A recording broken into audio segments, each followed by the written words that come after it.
Olá, uma boa noite a todos. Sejam todos muito bem-vindos mais uma vez à nossa live. Por estarmos impossibilitados no momento de nos reunirmos presencialmente, a Sociedade Espírita Amor e Caridade, criou esse projeto através de lives, em que nós temos os convidados semanalmente, que estarão abordando temas relacionados à nossa atualidade, com uma visão da doutrina espírita, e para que nós possamos continuar compartilhando e nos beneficiando desse conhecimento que a doutrina espírita nos traz. Então, hoje, nós damos sequência à segunda temporada de lives, que iniciou no dia 8 de fevereiro e que se estende até o dia 29 de março, durante todas as segundas-feiras, a partir das 20 horas. E para aqueles que estão chegando agora, esse programa ele vai funcionar da seguinte forma: nós teremos um convidado que vai abordar o tema escolhido para esta noite, e essa abordagem do tema vai durar em torno de 30 minutos, e no final desta exposição vai ser aberto um espaço para que sejam feitas as perguntas, para que os internautas possam esclarecer as suas dúvidas. Então, já fica o convite, participem, colocando nos comentários as suas dúvidas, fazendo seus questionamentos, e na medida do possível, o nosso convidado de hoje vai fazer, então, os devidos esclarecimentos, né? Lembrando aqui as dúvidas relacionadas ao tema que for abordado durante a palestra. Eu vou passar agora a palavra para a Marielle, e ela vai fazer a apresentação, então, do nosso convidado desta noite. Boa noite, Mari. Oi, boa noite, Lu, boa noite, Gerry, boa noite a todos os amigos que estão conosco, né, nesta noite, acompanhando. Participem, como a Lu convidou, podem ir colocando as suas perguntas enquanto o Gerry está falando mesmo, que depois no final a gente vai repassando. É uma alegria retornar, essa é a minha primeira participação na segunda temporada das lives da sociedade, é uma alegria estar aqui de volta, né, compartilhando destes momentos tão ricos para a nossa existência, para o nosso dia a dia. O nosso convidado de hoje é o Gerry Almeida, expositor e pesquisador espírita, professor e escritor. Publicou o livro de história Heróis de Papel, as representações sobre a Revolução Farroupilha na literatura. E também publicou os livros Filosofia da Convivência, Kardec e a Revolução da Fé, Família Frente e Verso, A Convivência na Casa Espírita e Felicidade em Tempos de Crise. Esses 5 livros que eu mencionei agora tiveram os direitos da cota do autor transferidos para a Sociedade Espírita Amor e Caridade de Osório. Achei importante colocar isso essa noite, né, compartilhando com vocês essa informação. O tema que será abordado hoje pelo nosso amigo Gerry, companheiro das atividades da Sociedade Espírita aqui de Osório, é morte, luto e vida, olhares e perspectivas. Agradecemos, Gerry, desde já a tua disponibilidade, seja bem-vindo, boas reflexões para todos nós. Obrigado, Marielle, uma boa noite a todos. Eu gostaria inicialmente de trazer aqui a minha solidariedade a todas aquelas pessoas que passam e que estão vivenciando os seus períodos de luto. Nós estamos aí no Brasil com praticamente quase 250 mil mortos em função desta pandemia que aí está.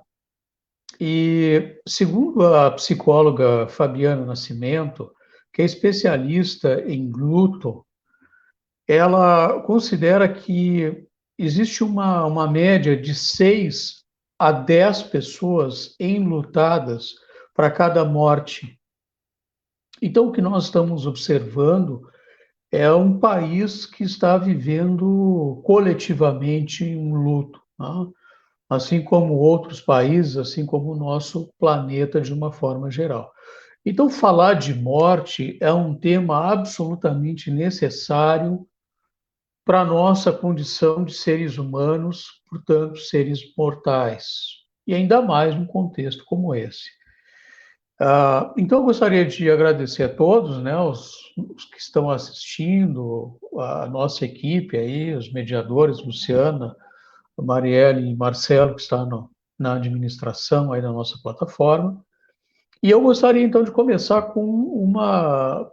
Eu preparei aqui um roteiro da minha abordagem, e para a gente não perder a nossa referência, né?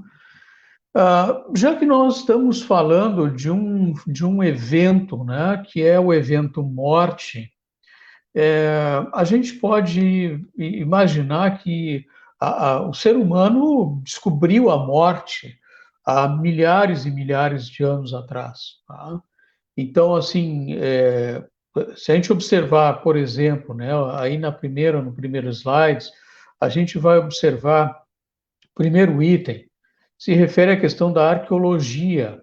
A própria arqueologia, né, ela vem estudando as sepulturas, e se a gente pegar aí nos anos 30, por exemplo, do século XX, foram descobertas sepulturas na região do Iraque, que fica ali na região do Oriente Médio, né, que datam aproximadamente de 50 mil anos atrás. E nessas sepulturas encontradas, se descobriu, se encontrou, na verdade, vestígios de pólen, o que significa dizer que há uma evidência de que a pessoa que foi enterrada, ela foi enterrada com flores. Havia flores depositadas ali naquela sepultura, o que nos dá a ideia de um ritual mortuário. Da mesma forma como foram encontrados também nessa região do Iraque tumbas, sepulturas com vestígios de pessoas, né, que haviam sido colocadas, que estavam ali mumificadas já com o tempo, e que haviam sido colocadas na terra em posição fetal, a posição de feto, o que sugere igualmente já uma ideia ou uma crença há 50 mil anos atrás, tá? Nos nossos ancestrais, uma crença de renascimento. Tá? Então, se a gente pegar, por exemplo, ali no período da Grécia clássica, Sócrates, que desenvolveu uma linha, né, de filosofia chamada de idealismo, né?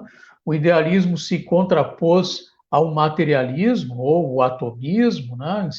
Ou seja, o idealismo era a ideia de que nós perseguimos um ideal, e esse ideal ele vai além da dimensão física, material.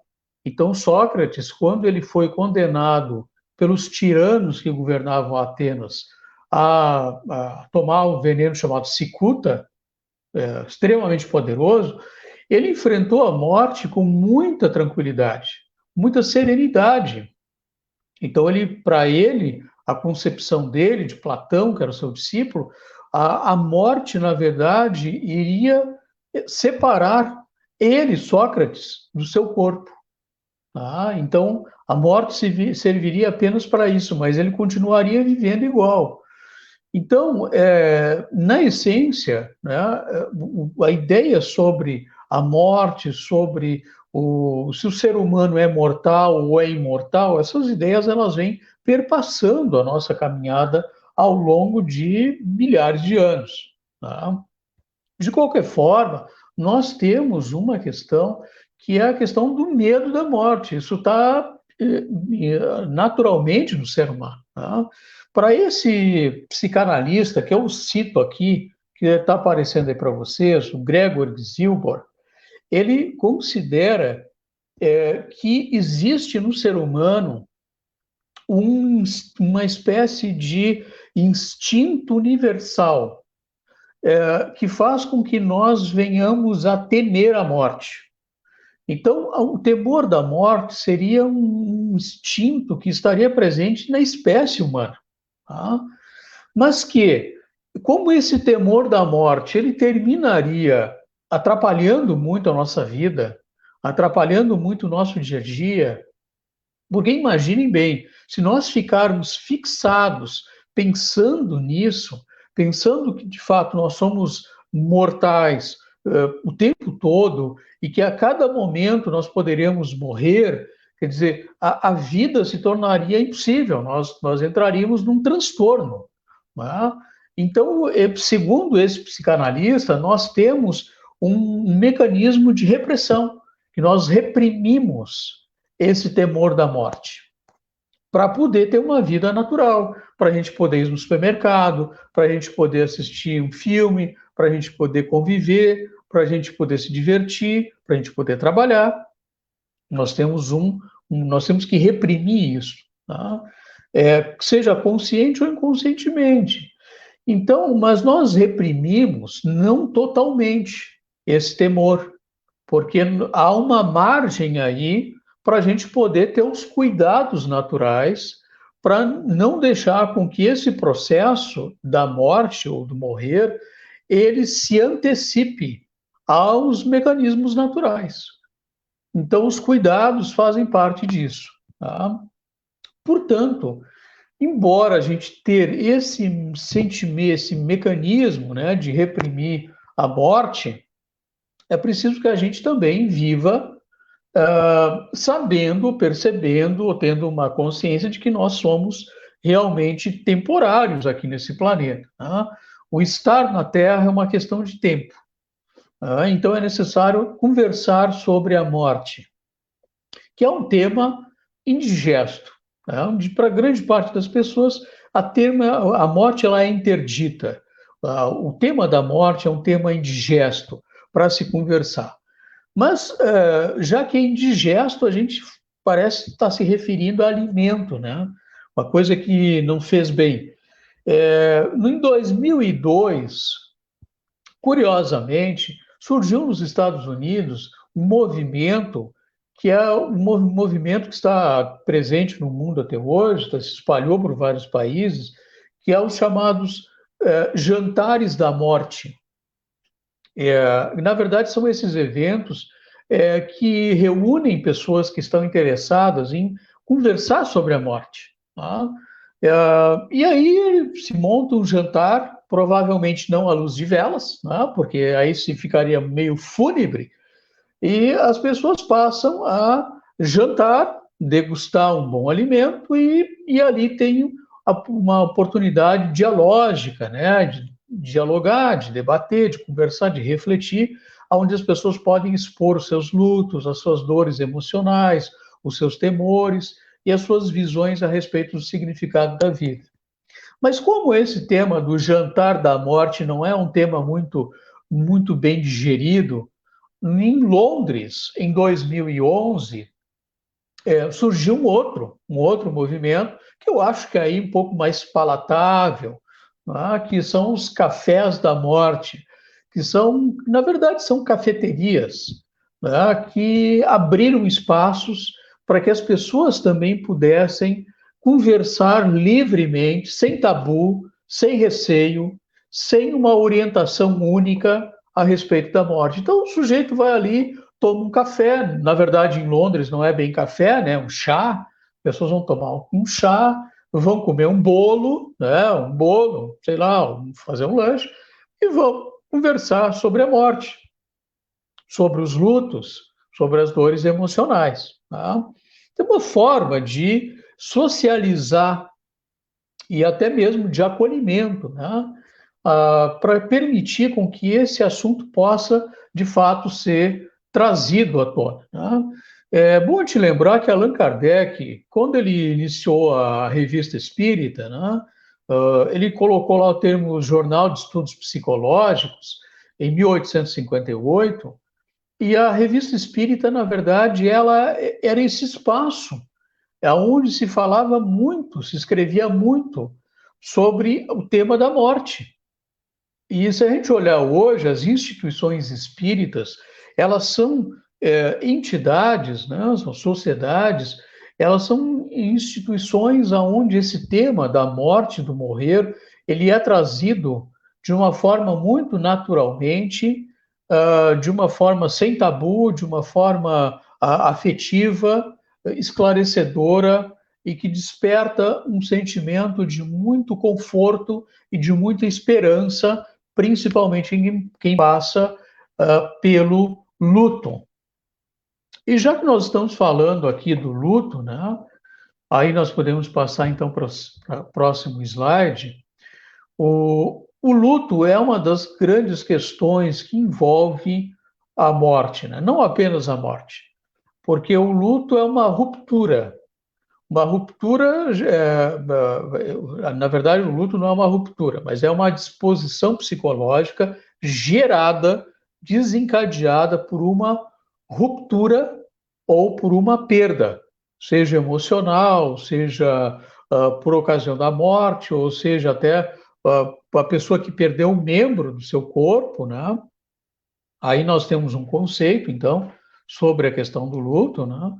O luto é um conjunto, então é um conceito, uma definição, né?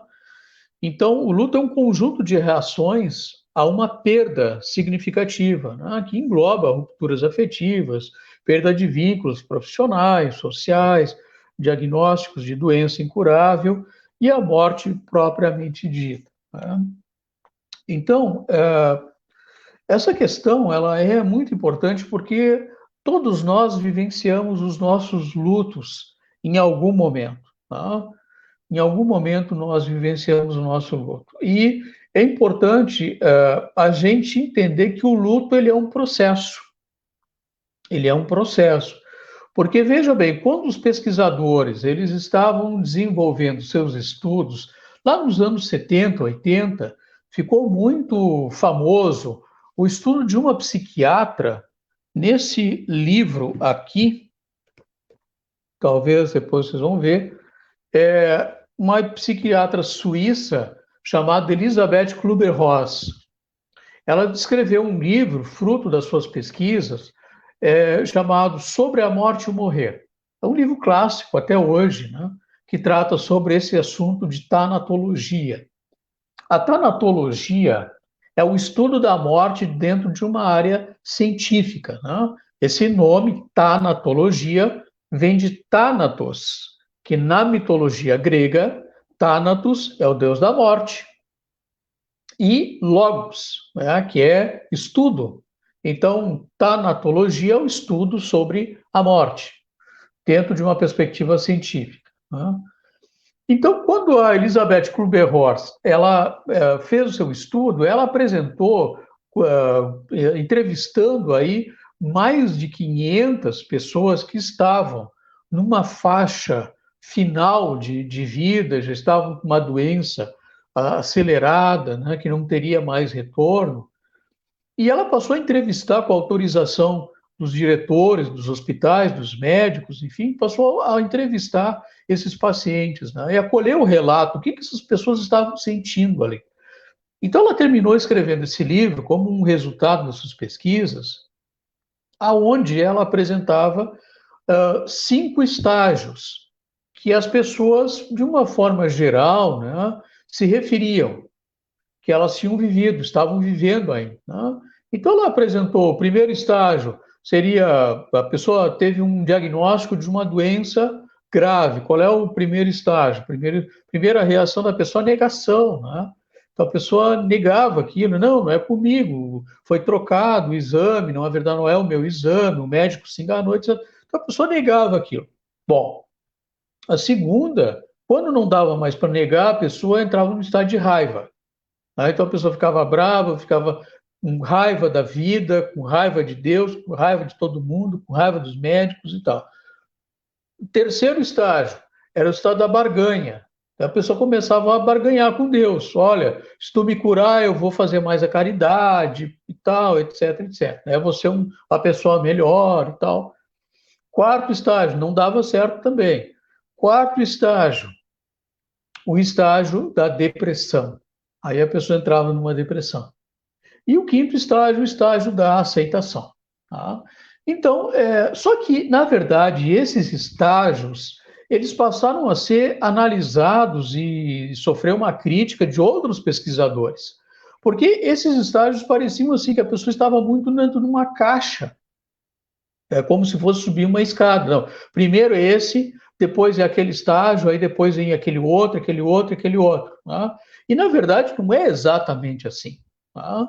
Então, o luto ele precisa ser respeitado. Você não pode banalizar o luto, o sofrimento daquelas pessoas que estão passando por esse sofrimento, tá? Por essas dores emocionais. Mas talvez aí a gente possa entender melhor essa relação de luto através de uma metáfora, que é uma metáfora que eu acho mais interessante, que é apresentado por uma psicóloga especialista em luto, que é a Fabiana Nascimento, e que ela faz uma relação do luto com as ondas do mar. Tá? Então, funciona mais ou menos assim. A pessoa que está vivendo o luto, né, quando tu vê a questão, por exemplo, das ondas do mar, quando a onda do mar ela vem em direção à praia, em direção à areia, ali é um espaço mais que a pessoa que está enlutada, que está sofrendo, ela se sente um pouco mais segura, dá a ideia de vida, está indo em direção à vida. Então, a pessoa que está vivendo o seu luto, ela se sente mais segura, um pouco mais segura para retomar suas atividades, para colocar sua vida em dia, para fazer sair, para trabalhar, para conviver com outras pessoas. Mas daí vem o refluxo. E o refluxo é quando as ondas do mar elas voltam para o interior, para a profundeza do oceano. E ali é quando volta aquele turbilhão de emoções.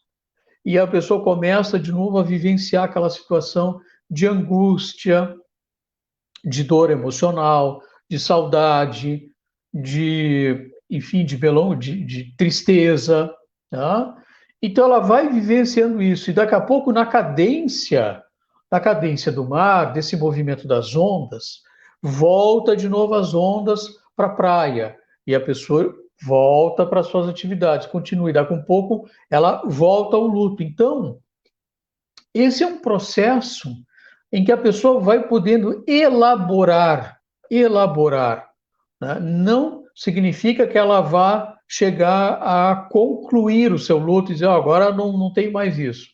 Mas ela vai podendo elaborar isso, elaborar essa perda, elaborar aquela ausência de uma presença que agora não está mais e que não estará mais, né, ao longo dessa existência, e que, portanto, a pessoa passa a ter que, com essa vivência do seu sofrimento, né, com essas situações de luto, ela passe com o acolhimento que recebe, que deveria receber, ela passa a poder, dentro do seu ritmo próprio, isso é muito individualizado, de pessoa para pessoa, ela passa a poder perceber e entender que a sua vida não vai ser mais a mesma, não vai ser igual àquela quando estava aquela pessoa junto. Então, ela precisa reelaborar essa ausência, reelaborar sua vida e etc. Tá?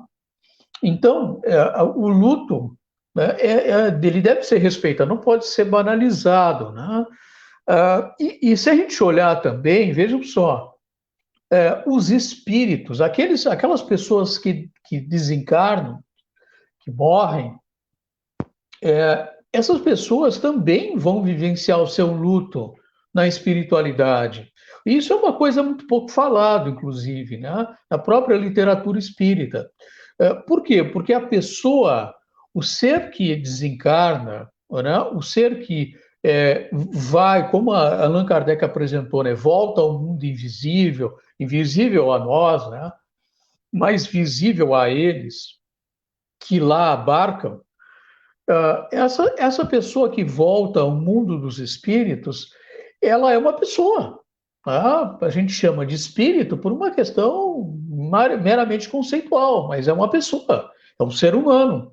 Por quê? Porque o ser humano ele tem o quê? O ser humano tem inteligência, tem emoções, tem sentimentos, fica alegre, tem angústias, fica triste, né? Tem problemas, encontra soluções para esses problemas. Isso é ser humano. Tem as suas vulnerabilidades e tem as suas possibilidades, né? Então, a pessoa, independente de onde ela esteja, seja aqui no nosso mundo material ou quando ela retorna para o mundo dos espíritos, ela também é um ser humano. Ela não vai mudar porque ela morreu. Tá? Ninguém muda porque morre. A pessoa continua exatamente igual como era. Ninguém vai se santificar ou vai se tornar pior do que era porque morreu. A pessoa é exatamente o que era. Tá? Então, como as pessoas que estão aqui, diante da morte de um familiar, sentem o luto, vivenciam o luto, que é essa ruptura, aquela pessoa que desencarna, que volta para a espiritualidade, ela também vai vivenciar o seu luto. Por quê? Porque ela perdeu o corpo físico que ela tinha. Tá? Ela continua com o corpo dela, um corpo mais sutil, que é o que Kardec chamava de perispírito, mas o seu corpo biológico ela perdeu. Aquela existência material, ela não faz mais parte daquela existência material. Então, ela tem que elaborar tudo isso. E esse elaborar essas perdas e essas rupturas faz parte de uma condição de luto, tá? Que ela vai tendo que se adaptar lá também. Então, o luto não é só nosso, tá? É também daquelas pessoas que desencarnaram. Bom, e aí entra o acolhimento ao luto, né? Tanto aqui quanto lá. No nosso slide seguinte, a gente vai observar então ali, né, é uma pergunta ali que eu coloquei, né, o acolhimento ao luto, mas vejam só, existem algumas questões que envolvem principalmente os espíritas, né, aqueles que estudam o espiritismo, ou que se autodenominam espíritas, que muitas vezes, diante da morte de um familiar querido, eles são pessoas que são cobradas socialmente, tá? Com esses tipos de frases. Mas você não é espírita? Como é que tu está sofrendo? Como é que tu está aí angustiado, sofrendo? Tu não é espírita? Como se ser espírita fosse uma espécie de blindagem emocional que nós passamos a ter para nos tornar menos humanos. Tá? Então, não é pelo fato da pessoa ser espírita, da pessoa ter um conhecimento da filosofia espírita, que ela não vai sofrer, que ela não vai passar pelo luto de um familiar amigo seu, ou de um familiar seu, ou de um amigo seu, ou mesmo quando a pessoa é numa situação de desencarne, tá? Na própria espiritualidade, vai passar também o seu luto. E isso é absolutamente normal. Tá? Mas aí, às vezes, também tem os espíritas que falam assim para outras pessoas. Dizem assim, diante da morte de um familiar, né, de um amigo, de uma outra pessoa, eles falam, não sofra. Sabe aqueles conselhos? As pessoas estão bem intencionadas ao falarem isso. Vejam só. A pessoa que fala isso, ela é uma pessoa bem intencionada, ela quer ajudar, na verdade, tá? Mas o fato de querer ajudar, de dar um acolhimento ao luto, tem que se saber como faz isso, tá? E às vezes a pessoa diz, não sofra, fulano não continua vivo, tá? Mas isso não resolve o problema, tá? Isso não resolve o problema do luto, porque pode atenuar. A pessoa tem um conhecimento dessa mais alargado a respeito da vida, sem dúvida atenua isso. Vai dar mais fortalecimento, vai dar mais esperança, vai dar mais consolo, mas não necessariamente vai excluir a pessoa de passar pelo estágio do luto, pelo processo do luto e de elaboração dessas rupturas. Tá? Mas aí vem outras questões ainda. Né? Se você sofrer, dizem, irá transmitir esse sofrimento ao falecido ou à falecida. Quer dizer, então a pessoa que já está sofrendo por aquela ausência, por aquela situação de ruptura com a morte, agora ela se sente ainda, além do seu sofrimento, ela potencializa esse sofrimento porque ela vai se sentir agora mais culpada ainda, porque o sentir o sofrimento é natural, e agora a pessoa percebe então, ou imagina que por sofrer vai estar transmitindo isso para o seu ente querido que já desencarnou. E nós temos que cuidar muito com essas afirmações, porque isso em nenhum momento é regra geral. Em nenhum momento é regra geral. Tá? A frase que vem depois, se vai atraí-lo ou vai atraí-la, não é regra geral. Tá? Porque, assim como no luto não existe uma regra geral, nada empacotado, também a questão dessas relações com a espiritualidade também não é uma coisa empacotada. Tá? Então, a pessoa não pode se sentir culpada por estar sofrendo e achar que esse sofrimento vai terminar prejudicando o seu ente querido. Não vai prejudicar. Tá? Na grande maioria das vezes, não vai prejudicar.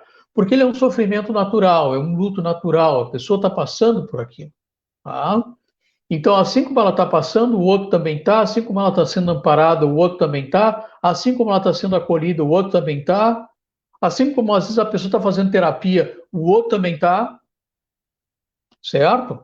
Então, a gente tem que desmistificar um pouco essa questão. Vejam, essa questão do luto, né, tem um filme muito interessante que trata sobre isso, que é um filme chamado Reine sobre mim. E esse filme ele traz a história de um dentista chamado Charlie Fineman. Ele era um dentista, tinha sua família, tinha 2 filhos, sua esposa, e ele, no dia 11 de setembro, a sua esposa foi até um dos prédios lá das Torres Gêmeas com os 2 filhos. Ela tinha um escritório e tal, e ela se dirigiu até lá com os 2 filhos. E ele ficou em casa, ou ficou trabalhando no seu consultório, enfim. E ele ligou para ela porque havia uma pendência que ele estava arrumando a cozinha. E ele ligou para ela e os dois terminaram discutindo, não se acertaram, uma questão banal sobre a arrumação, a reforma da cozinha que eles tinham. Tá? E aí ele desligou o telefone e algumas horas depois aconteceram os atentados. E a sua esposa e os 2 filhos morreram no atentado. Tá? E, a partir daí, ele entra numa crise profunda. Né? Ele termina recebendo uma indenização do governo pela família ter morrido naquele atentado, e ele vai para dentro de um apartamento em Nova York, se isola de todo mundo e começa a reformar a cozinha, e aquela reforma da cozinha não para nunca, e aquilo continua sempre.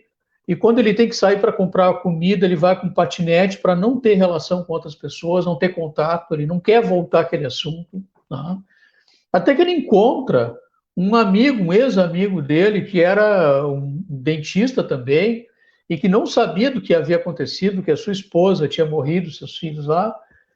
E ele começa, então, que também passava por algumas dificuldades, então ele começa ali a conversar com esse amigo, até o momento que o amigo descobre o que aconteceu, e ele veste uma situação muito difícil. Né? Esse dentista que termina se fechando dentro do luto, porque mesmo as terapias que depois ele vai fazer, ele foge disso. Qual é a grande questão aí? Que eu não vou entrar, obviamente, nos detalhes do filme, para não estragar quem vai assistir, claro, né? Mas eu queria aqui ressaltar 2 pontos, né? Ou um ponto aqui, que seja, né? Que são as pendências emocionais, muitas vezes que são questões muito banais do dia a dia, como foi o caso, né, dessa reforma na cozinha, que ele foi até bruto com a esposa no telefone, sobre uma coisa banal, e a esposa morreu, os filhos morreram, e ele ficou com esse sentimento de culpa. Tá? E esse sentimento de culpa fez com que ele passasse, então, a sua vida a tentar arrumar aquela cozinha da forma como a esposa queria. Tá? E, então, essas questões, essas pendências emocionais, elas nos levam a uma reflexão existencial, que é o seguinte: a ideia da morte, tanto para quem morre quanto para quem fica, implica na ideia da vida. Como que as pessoas vivem? A forma como as pessoas vivem implica na forma como elas enfrentam essa questão da vida e da morte. Tá? Então, como diziam os históricos, né, os históricos da filosofia estoicista, por toda a vida aprender a viver e por toda a vida aprender a morrer. Tá? O Espiritismo, e aí nós vamos para a nossa próxima, né, o Espiritismo ele trouxe uma outra visão a respeito da morte. Né? Kardec fez uma verdadeira revolução estudando exatamente os fenômenos psicológicos e nos mostrando, através de evidências e não de crenças, nos mostrando que, na verdade, o ser humano é um ser que está... E eu gosto muito de uma palavra usada pelo Herculano Pires, que é um filósofo espírita, né, já desencarnado. O ser humano é um ser interexistente. Ou seja, o ser humano está vivendo, ele está numa perspectiva de existência. Ele nunca sai da existência, porque ele nunca sai da vida. Então, aquela concepção existencialista do Jean-Paul Sartre, né, do existencialismo, enquanto fixação à ideia do mundo da existência biológica e material, a filosofia espírita expande o existencialismo e apresenta esse interexistencialismo, ou seja, o ser humano está existindo tanto no corpo físico, tanto na vida biológica, quanto na vida mais sutil, na vida espiritual. E justamente isso nos dá um conforto, né? Não um conforto baseado simplesmente numa crença, mas nas evidências que a Kardec apresentou através das suas pesquisas. Porque Kardec foi o primeiro, vejam bem, Kardec foi o primeiro pesquisador na história da humanidade a estudar a morte e a sobrevivência da alma dentro de uma metodologia científica. Por isso ele trouxe as evidências da imortalidade e da continuidade da vida. Uma morte sem julgamentos. Uma morte sem... vou passar aqui, né, para a gente ir se encaminhando. Uma morte sem julgamentos. Tá? A questão da forma da fisiologia da desencarnação, eu não vou entrar nisso agora, depois talvez até nas perguntas a gente possa entrar, né? Mas a gente tem que observar essa questão que Kardec nos trouxe, né, da continuidade da vida dentro de uma perspectiva racional, tá? De um ser humano que está fazendo as suas experiências, está evoluindo sempre, está caminhando. Tá? É claro que as pessoas são pessoas muito singulares e que tem pessoas que, de acordo com o que fizeram na Terra, têm o retorno na sua revisão existencial, porque é natural que a gente revise a nossa vida. Quando chega no final do ano, a gente revisa o que a gente fez no ano anterior. Isso é uma coisa quase espontânea que nós fazemos. E quando a gente desencarna também, é um mecanismo de revisão panorâmica que nós temos a respeito da nossa existência. Então, se a gente pode falar em julgamento, é o julgamento da consciência, que vai nos mostrar aquilo que nós fizemos de bom, o que não fizemos de errado, o que poderíamos ter melhorado, o que fizemos de acertos, enfim, tá? De uma forma muito natural, para que a gente possa se aproximar de nós mesmos, termos um conhecimento melhor de quem nós somos. Tá? Inclusive, o luto é para isso também. Né? O luto é uma forma de aproximar a pessoa dela própria, dela entender essas reações que ela está vivendo. E a vida que segue pulsante, né? A vida exuberante e continua mantendo os laços de afeto, porque quanto mais laços de afeto, é natural que mais a gente vai sofrer por ocasião dessas rupturas. Tá? Quanto mais a gente ama, a gente tende a sofrer mais por ocasião das rupturas, né? E naturalmente isso tudo também vai nos levando a nos tornarmos mais humanos e humanos mais humanizados. portanto, a morte é um tema essencial para a gente conversar, trocar ideias e entender de uma forma, dentro do possível, claro, né? Porque a gente não consegue entender tudo, mas de uma forma um pouco mais ampla, os seus sentidos e os seus vários significados, as mensagens que tudo isso tem a nos trazer. Então, era essa a nossa abordagem de hoje. Eu acho até que já passei um pouco do tempo, então quero passar aí, então, para as nossas mediadoras. Muito obrigado.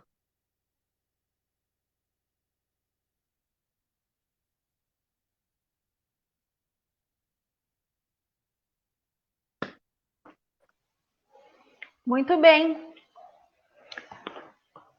Então, Gerry, realmente este assunto é delicado, né? Ainda é delicado. Vocês estão me ouvindo? Sim, sim. Tá.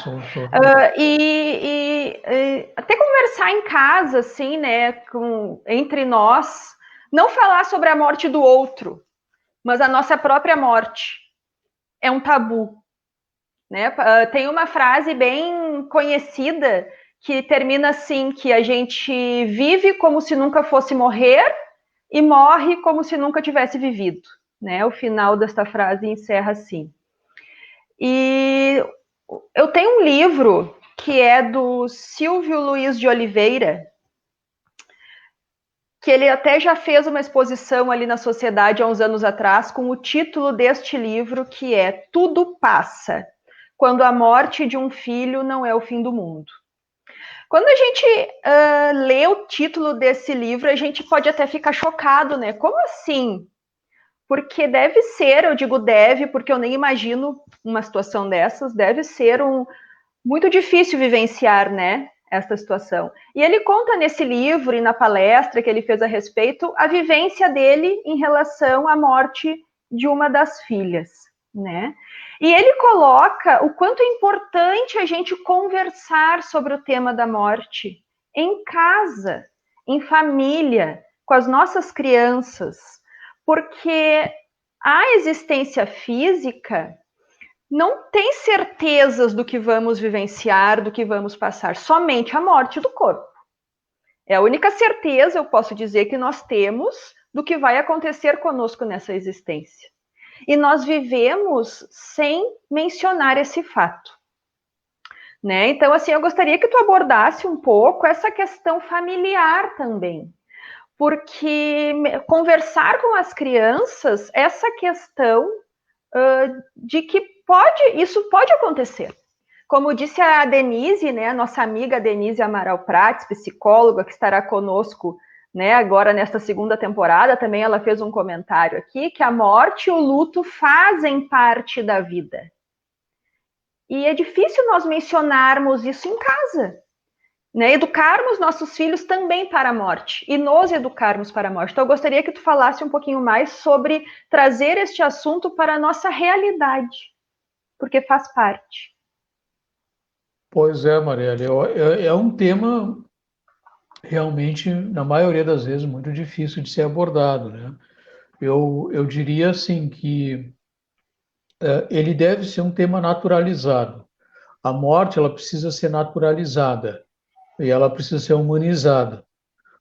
Enquanto a gente olhar a morte exatamente dentro dessa perspectiva de algo que está associado sempre a sofrimento, à finitude, à ruptura de vínculos, enfim, é claro que isso vai trazer um impacto maior para nós. Então, quando a gente vai para conversar com o filho, eu preciso ter essas questões um pouco mais, eu não digo resolvidas, porque eu imagino que essas questões não estejam resolvidas para 99% das pessoas, tá?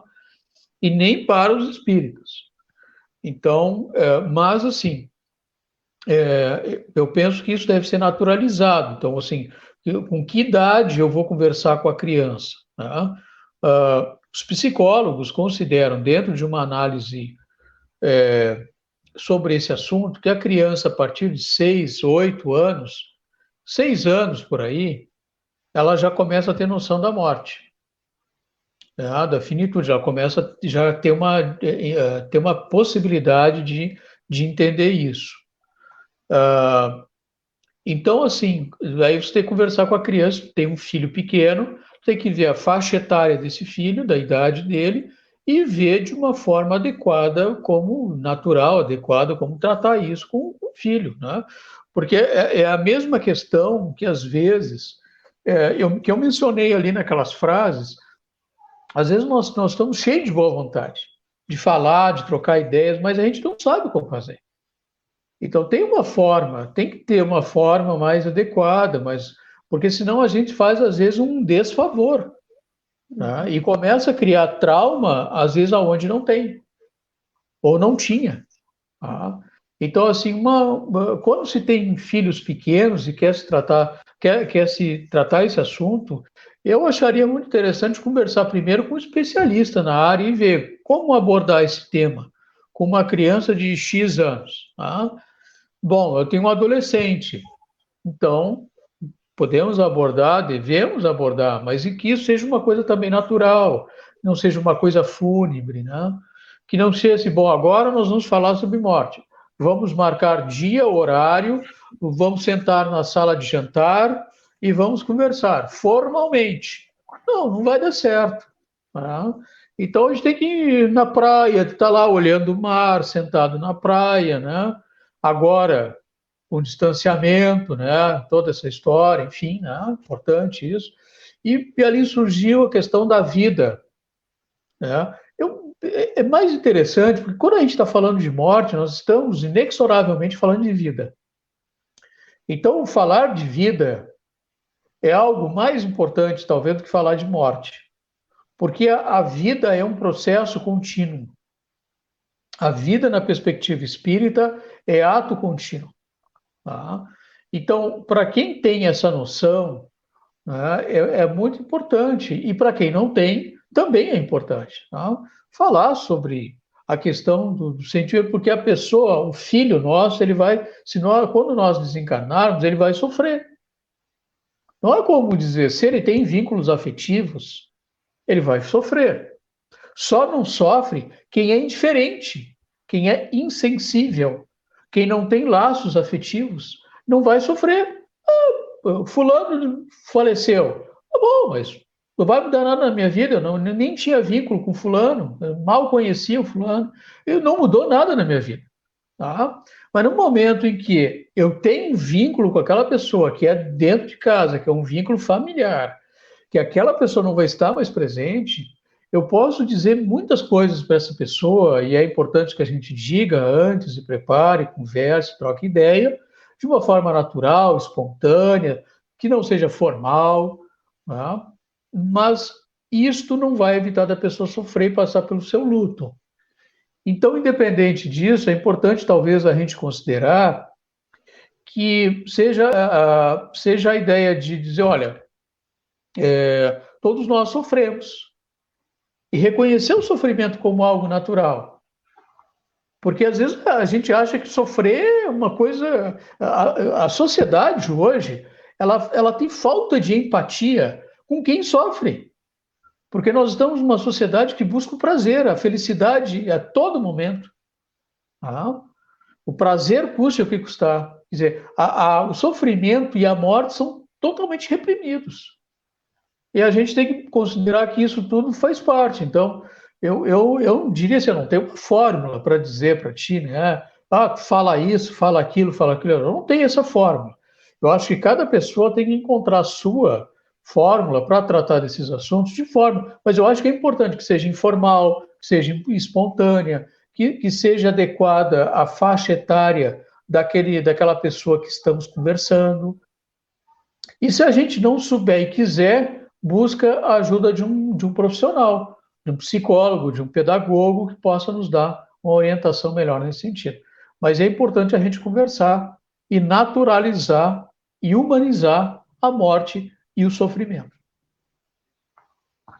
Eu acredito que para os simpatizantes da doutrina espírita, seja um pouco mais fácil abordar esse assunto de vida e morte, porque as conversações dentro de casa, por exemplo, as minhas com os meus filhos, a gente fala da vida na espiritualidade, da vida aqui no planeta Terra, desse revezamento, né? Então acaba sendo mais natural este tipo de abordagem e trazer o tema da morte, né, para as nossas conversas, do que para aqueles que acreditam que a morte é o fim de tudo, né? Sim. Então fica um pouco mais difícil realmente. Mas mesmo nesse caso, né, Marielle, a própria, claro, o caso da criança ele é diferente, ele vai nascendo dentro desta naturalização do tema, dos assuntos e tal. Mas vai chegar um momento em que o filho, já na adolescência, com série de outras questões, de outros sentimentos, etc., o adolescente ele não está muito preocupado com a questão da morte, né? Isso é próprio da idade, porque ele tem uma vida, uma existência pela frente, ele olha para frente. Quando nós chegamos aos 50, que é o meu caso, aí a coisa muda de figura, porque aí nós já não queremos mais olhar para frente, nós queremos olhar para trás, né? Mas, de qualquer forma, os filhos, por mais que a gente oriente ou que a gente naturalize isso, eles vão ter que seguir um caminho de elaboração desse assunto, que é próprio deles. Eles que vão, se quiserem, ou ler e se sentirem atraídos por isso, eles vão elaborar, né? Porque nós elaboramos esses assuntos, porque já estudamos, já refletimos, já analisamos, etc, etc, já vimos as evidências e tal. Eles não. Eles estão pelo que a gente fala.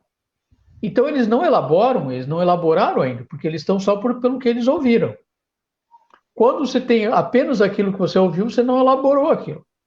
Você ouviu, tá, aquilo ali, tá, mas o caminho o ideal é que depois, com o tempo, né, até pelo estímulo, lá na frente, eles vão buscar informação, vão refletir, e vão, quem sabe, elaborar esse processo, né?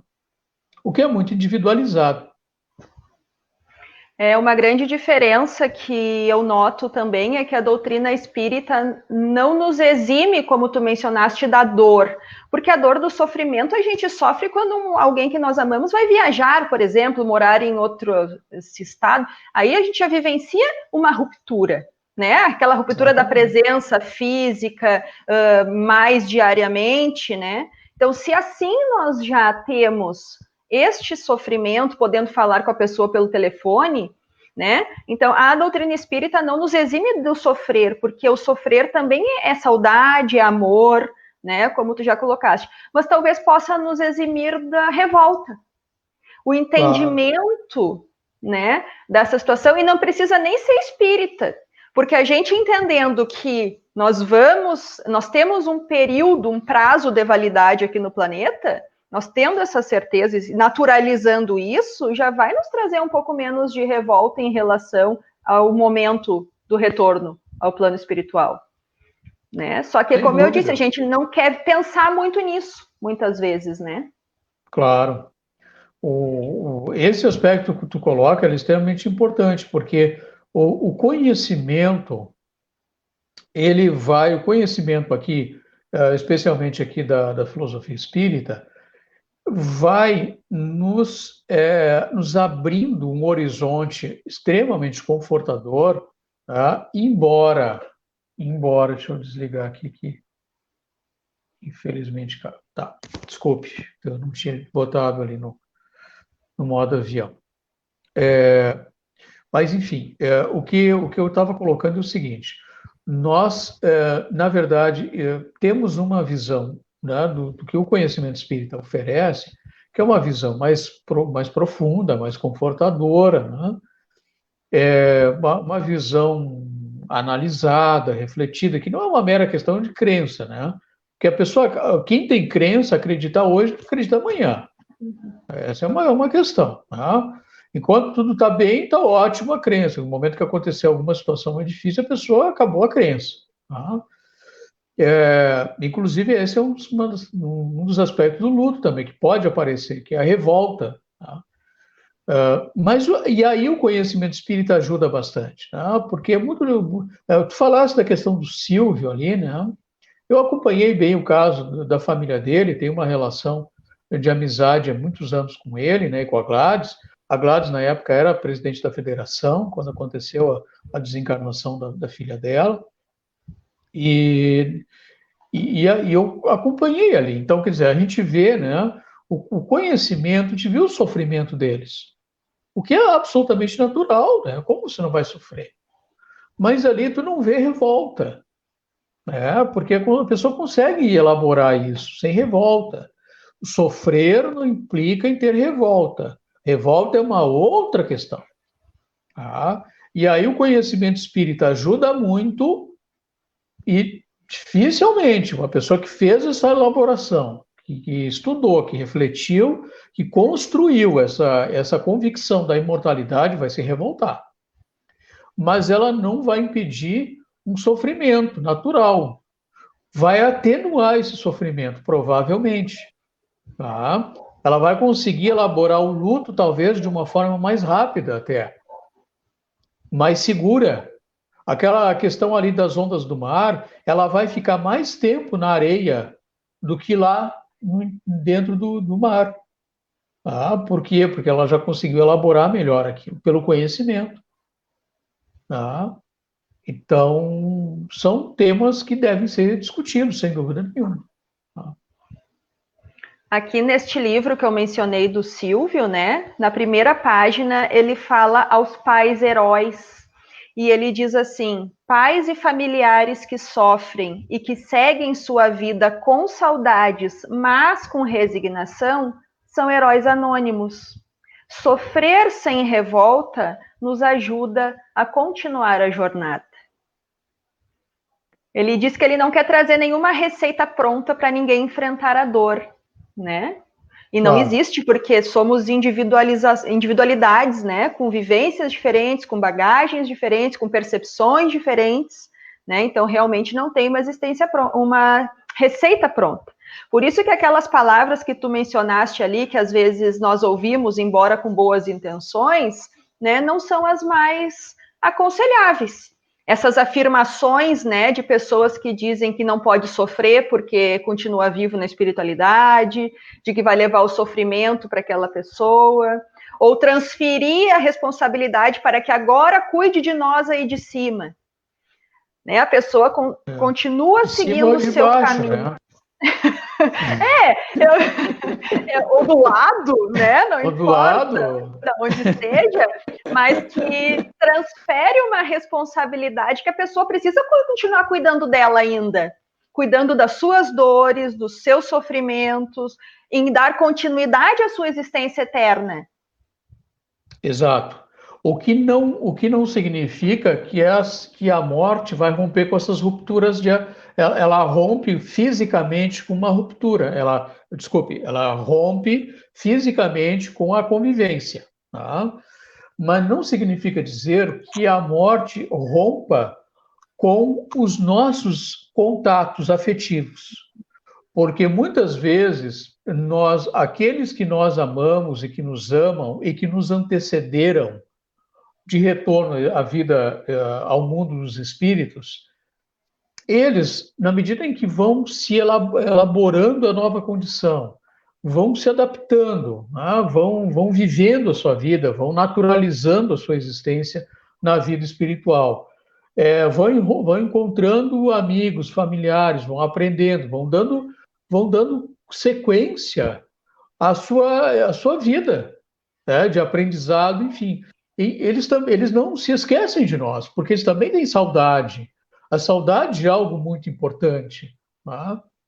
Então, muitas vezes, eles nos visitam, porque estão em condições emocionais para fazer isso.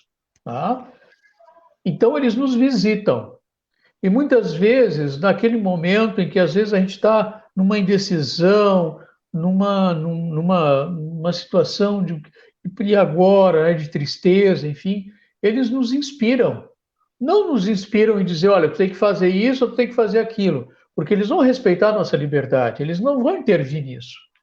Mas eles nos inspiram a calma, a serenidade, a intuição, né? Nos dão intuição para a gente entender um pouco melhor aquela situação que nós estamos ali. Tá? E Então, vice-versa, né, Gerry? e Nós daqui vice-versa. também podemos auxiliar nesse sentido. Sem dúvida, e nós também. Tá? Então, a gente tem que humanizar essas relações, né? Porque parece que depois, bom, depois que morreu um familiar nosso, bom, tu não pode mais falar na pessoa, tu não pode mais lembrar da pessoa, tu não pode mais conversar com a pessoa, que parece que é uma interdição, né? Trazida por alguns espíritas. Quer dizer, que isso? O Espiritismo não fala disso, né? Pelo contrário. Né? Se a gente for compulsar aí a literatura kardeciana, né? Eu estou me referindo à literatura de Kardec, os livros de Kardec, né? Porque os livros que foram publicados depois, especialmente no Brasil, eles precisam, já estão, muitos deles, passando por revisão crítica, né?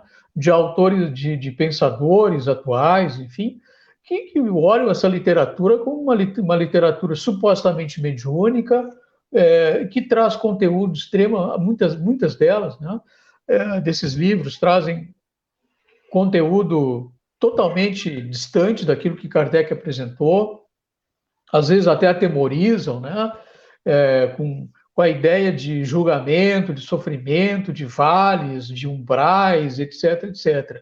Tá? Nada disso as pessoas têm que levar em consideração. Isso é muito mais um campo imaginário dos autores espirituais que viveram uma experiência muito particular, tá? Do que propriamente uma realidade, onde o sujeito mistura ficção com o imaginário dele próprio, ou dela, quando estava aqui, com temores religiosos, e traz essas narrativas, tá? E que muitas vezes passam a ser uma coisa geral, uma regra geral, que não é verdade. Então a gente tem que ter muito cuidado também com a própria literatura espírita que está por aí. Tá? E nós temos, várias pessoas têm o hábito de mencionar a pessoa depois que desencarna, ela deixa de ser a Marielle, o Gerry, a Luciana, passa a ser o falecido Gerry, a falecida Marielle, a falecida Luciana, né? Como se aquela pessoa não existisse mais. Agora ela só morreu, né? Até nós temos um comentário sobre isso, que essa denominação não existe na família, né? Da pessoa que fez o comentário, Claro. assim, né? Ou então, Marielle, eu diria até talvez um pouco pior que isso, é a pessoa imaginar que quando chega imaginar assim, vai chegar na espiritualidade e vai ser vai chegar para aquela que foi a sua genitora, oi, minha irmã, como é que está? Quer dizer, essa visão de irmão é uma visão muito arcaica, assim, no sentido nosso, né, atávica, melhor dizendo, né, porque você não vai dizer isso para uma pessoa que foi a tua mãe nessa existência, né? Não vai chamar de irmã, foi tua mãe. Então, aquele vínculo da existência atual ainda é muito forte. Você não consegue, assim, mudar isso de uma hora para outra, né? Então, são coisas, por isso que o processo da morte, da desencarnação, ele é um processo muito natural. Ali no slide, eu tinha colocado sobre a fisiologia da desencarnação, que inclusive foi um tema que eu apresentei no terceiro Congresso Espírita do Rio Grande do Sul, e que a fisiologia da desencarnação, ou a anatomia da desencarnação, né, é como Kardec vai analisar isso no livro Céu e Inferno, que apesar desse nome, é um livro que não faz um contraponto a essas ideias, né? Que no processo da morte, propriamente dita, a pessoa entra num estado de torpor, ou seja, o moribundo, a pessoa que está no processo de desencarnação, quando acontece a anóxia, ou a morte cardíaca, né? Ou a morte encefálica, a pessoa ela entra num processo de inconsciência. Não é uma questão geral também, tá? Mas ela tende a entrar num processo de inconsciência. Por quê? Porque é um processo que vai naturalizar essa ruptura, sem gerar um trauma naquela pessoa. É como você fazer, por exemplo, uma cirurgia. Vai fazer uma cirurgia, tem que tomar uma anestesia. Então a pessoa toma aquilo que Kardec chamava de perturbação, que é uma palavra do século XIX, é aquilo que a gente chama hoje de uma inconsciência. Tá? E é uma inconsciência temporária. Então a pessoa, ela como que toma uma anestesia, né, dentro desse processo, e numa cirurgia ela vai acordar o quê? Numa sala de recuperação, aquelas ideias ainda são confusas, onde é que ela está, na medida em que isso passa, ela vai tomando ciência do seu espaço-tempo e vai sendo assistida. Tá? Então, é claro que isso não é também uma regra geral. Há pessoas que têm uma consciência natural já, né? Já morreu, já percebe ali mesmo o processo, já tem a lucidez de todo o processo. É claro. Tá? Tem outros que vão demorar mais para ter essa consciência. Depende muito da personalidade de cada um. Tá? Mas o que eu quero me referir aqui é que isso é um processo sempre natural. É um processo assistido. Tá? Como em tudo na vida. Vou te passar a pergunta de um internauta que diz assim: após a morte da minha mãe, há mais de 10 anos, comecei a estudar a literatura espírita e me ajudou muito a entender a morte, a separação. E continuo a falar com ela em meus sonhos. Isso é normal? Olha, os sonhos, eles têm uma série de possibilidades. Né? Então, assim, a gente pode imaginar, assim, didaticamente, né, três possibilidades para sonho. Né? Tem aqueles sonhos que são estudados dentro da psicanálise, que foi estudado pelo Freud, né, pelo Jung, que são sonhos frutos do inconsciente, desses lastros do inconsciente, que em dado momento afloram, né, das nossas preocupações, conscientes ou inconscientes, né, e que tendem a aflorar no processo do sono, tá, para o psiquismo, para a área da consciência, né, isso fica difuso, mas que vai entrar para um nível mais consciente, principalmente quando a gente vai acordar no outro dia, tu vai ter essa noção. Então, tem o sonho do inconsciente, fruto desses conteúdos inconscientes. Tem aquele sonho que são frutos do próprio efeito da nossa fisiologia, tá? Onde a pessoa, sei lá, determinada comida, a pessoa se alimenta mal de noite, vai ter um pesadelo. Tá? Então, isso termina influenciando na nossa área psíquica. Tá? O fisiológico interfere no psíquico, assim como o emocional interfere no psíquico.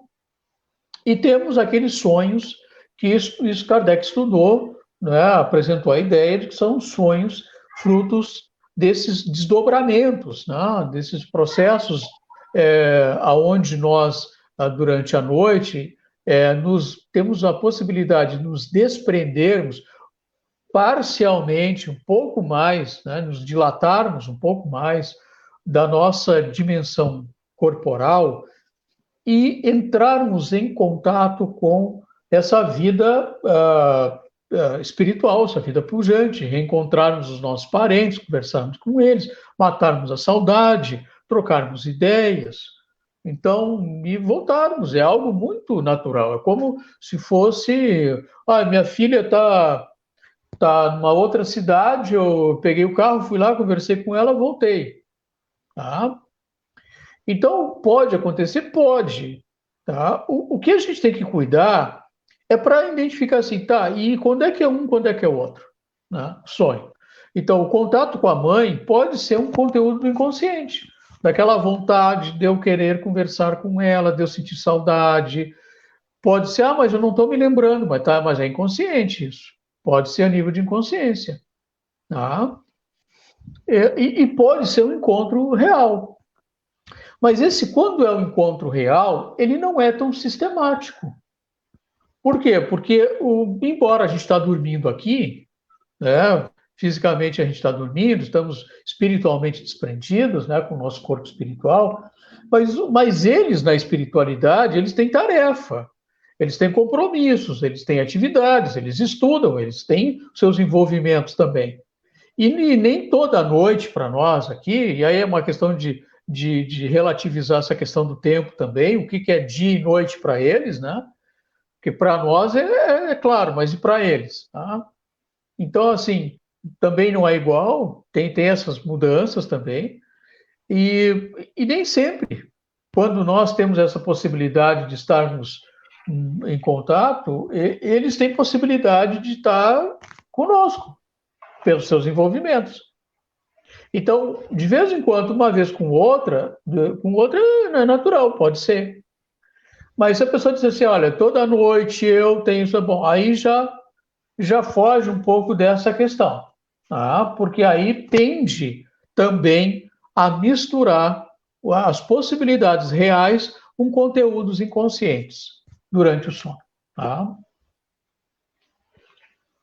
Eu vou colocar agora, não uma pergunta, mas um comentário de um internauta que diz achar muito pertinente a narrativa de Ariano Suassuna, o autor do Alto da Compadecida, que tem uma narrativa que diz assim: cumpriu sua sentença, encontrou-se com um único mal irremediável, aquilo que é a marca do nosso estranho destino sobre a Terra, aquele fato sem explicação que iguala tudo que é vivo num só rebanho de condenados, porque tudo que é vivo morre. Eu achei interessante colocar para, né, acrescentar na nossa reflexão esta colocação do nosso internauta. Também gostaria de colocar. Interessante, são conteúdos para enriquecer, né, as nossas reflexões, análises. E eu gostaria de colocar também um outro comentário, que foi quando estávamos falando também sobre filhos, abordagens, né? Que falou o seguinte: a vida vivida vai determinar muito de como enfrentamos a morte. Exatamente.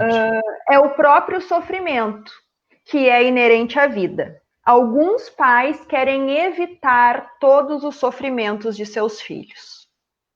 Perfeito, perfeito, exatamente isso. Ah, exatamente isso. Porque os sofrimentos, eles vão enfrentar os sofrimentos, né? Com as suas perdas, né?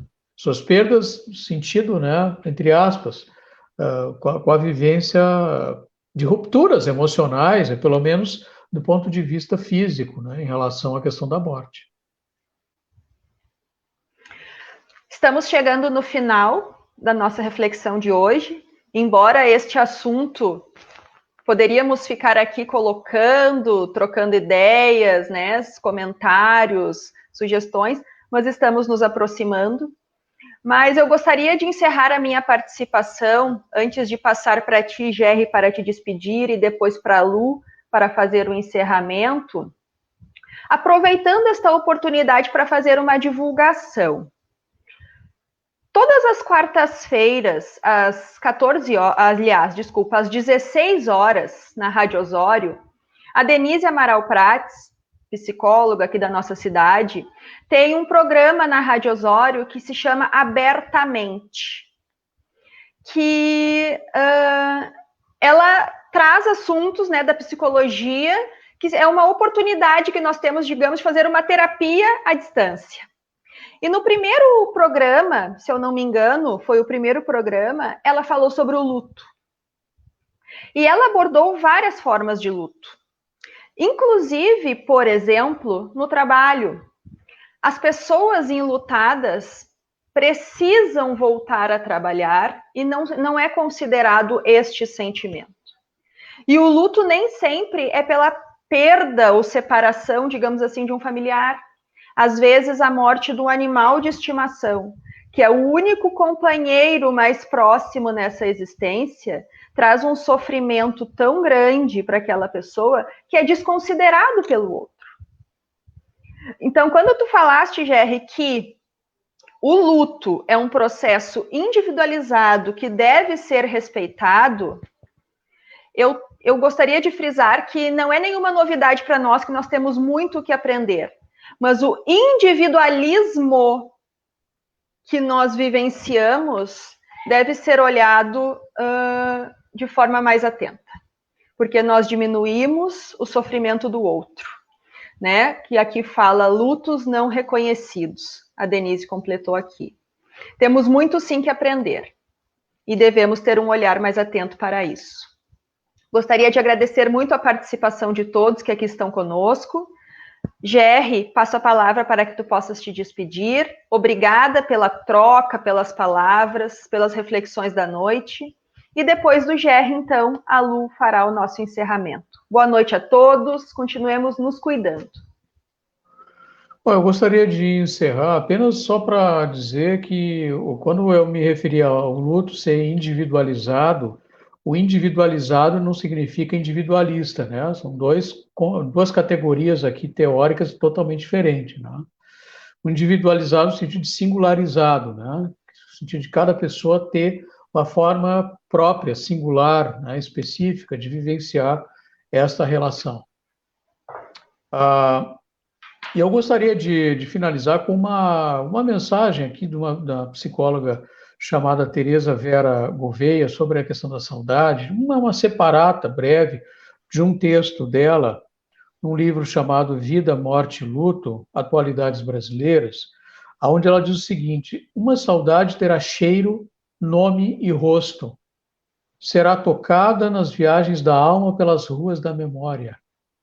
Amanhecerá de olhos inchados. Seus cômodos comportarão pai, mãe, filhos, avós, amigos. Comportarão nossa história e a descoberta de chegadas e partidas, do amor acompanhado da dor, em que um não existirá sem o outro. Então, a saudade é algo absolutamente importante, né? Porque ela está associada à memória, à nossa memória de vida, à nossa história pessoal e aos amores que nós conseguimos construir, edificar ao longo das nossas vivências. Um grande abraço a todos, nossos votos de muita paz. Eu só gostaria de fazer uma colocação, Gerry, que quando eu mencionei o individualismo, é a nossa postura em relação ao sofrimento do outro. Certo. De olhar, né, os meus interesses não chegam até o sofrimento do outro, não podem ser afetados pelo sofrimento do outro. Nesse sentido, o luto é individualizado porque cada um sente de uma forma, isso que tu colocaste, né? Mas, infelizmente, somos muito individuais a ponto de não considerar o sofrimento do outro, né? Tentando sempre o nosso entendimento sobre as coisas. Isso se chama também empatia, né? É isso, gente. Lu? Bom, pessoal, então, antes um pouquinho de encerrar, só colocando uma pequena comentário a respeito desse tema que foi abordado hoje, o Gerry colocou sobre a gente entender, trazer esse tema da morte com naturalidade, né, e colocou ali também algumas frases que às vezes as pessoas dizem com a intenção de ajudar, mas que não são pertinentes no momento. Um exemplo, não tem como a gente chegar e dizer para uma mãe que acabou de perder o filho, para que ela não sofra, não sofre, teu filho está vivo. Então, assim, no processo inicial do luto, é muito difícil mesmo nós lembrarmos das pessoas e nossos entes queridos que partiram sem esse sentimento de dor e de sofrimento. Mas a doutrina espírita, ela nos traz um conforto através da naturalidade da morte, da gente enxergar essa morte com mais naturalidade, como um processo de continuação da vida. Isso, aos poucos, né, claro que no processo inicial ali do luto, vai ter essa dor, esse sofrimento, quando a gente lembra da pessoa, do ente querido que partiu. Mas no decorrer decorrer do tempo, né, as pessoas que não têm esse conhecimento, a gente vê gente com 20, 30 anos que não consegue falar do ente querido sem chorar, não consegue mencionar o nome dele, não consegue lembrar dele de uma forma feliz, não quer tocar no nome daquela pessoa, para não sentir dor. E isso já se passaram muitos e muitos anos. E quando a gente enxerga a morte dessa forma mais naturalizada, que a vida continua, que nós podemos continuar nos comunicando com essa pessoa, seja por pensamento, por sentimento, isso nos traz um conforto tão grande que nós conseguimos lembrar daquele ente querido com a mesma alegria, com a mesma felicidade que nós lembrávamos antes. Eu falo isso de uma forma pessoal, assim, que passei por um processo de luto, e hoje eu lembro dessas pessoas com o mesmo bom humor. Então, assim, quando acontece uma coisa engraçada e eu lembro que aquela pessoa falava aquilo, eu não sinto dor, eu consigo falar e achar graça daquela situação, fulano fazia isso e isso, porque a gente entende ele como, não é o finado, não é o falecido, é o meu pai, a minha avó, o meu tio, eles continuam do mesmo jeito, não estão aqui presentes, mas eu consigo me referir a essas pessoas como se elas estivessem vivas. E eu acho que isso, né, a gente conseguir se falar dessas pessoas, lembrar delas com um pensamento bom, alegre, é bom para nós e é bom para eles também. Porque eu acho que se eu tivesse desencarnado, é assim que eu gostaria que as pessoas estivessem se referindo a mim, com alegria, com lembranças boas. Né? Então, a gente entende que o processo inicial do luto, ele é difícil, mas com o decorrer do tempo, essa certeza que a doutrina espírita nos dá de que a morte é apenas uma passagem e que essas pessoas continuam vivas e nos ouvindo e nos entendendo, isso traz esse conforto e nos dá essa confiança de poder lembrar dessas pessoas dessa forma positiva. Então, só para, antes de encerrar, colocar isso, e agradecer a presença de todos, a presença do Gerry, a presença da Marielle, a presença de todos que nos assistiram esta noite, convidar a todos para a próxima palestra, na próxima segunda-feira, no dia 22, não, 22 é hoje, e vamos passar aqui, dia 1º de março, e quem vai conversar conosco é Milton Rubens Medran Moreira, e o tema da palestra é uma pergunta para nossa reflexão, que diz assim: Deus no comando? Então, estão todos convidados, uma boa noite a todos e fiquem bem.